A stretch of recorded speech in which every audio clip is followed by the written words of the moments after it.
if you want to really see something that's said, take a look at what happened.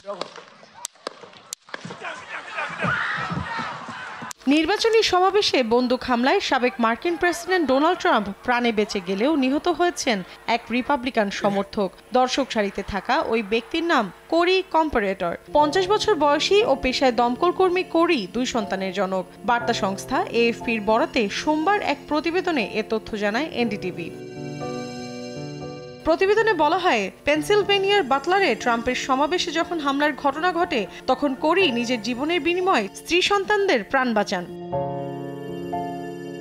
কোরির মৃত্যুতে ফেসবুকে একটি post দিয়েছেন তার মেয়ে অ্যালিসন। বলেন, বাস্তব জীবনের একজন প্রকৃত সুপারহিরোর মৃত্যু হয়েছে। হামলার সময় তার বাবা তাদের মাটিতে ফেলে দিয়ে উড়ে আসা বুলেট থেকে রক্ষা করেন। এদিকে রোববার কোরিকে একজন বীর বলে অভিহিত করেন পেনসিলভেনিয়ার governor. That Corey died a hero. এখন জন্ম সনদ দিয়ে খোলো বিকাশ স্টুডেন্ট অ্যাকাউন্ট। নিজের বিকাশ নিজে কর।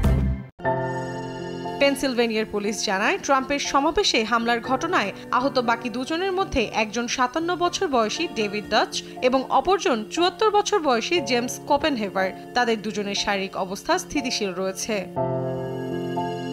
মৌসুমী সাথী, সময় সংবাদ।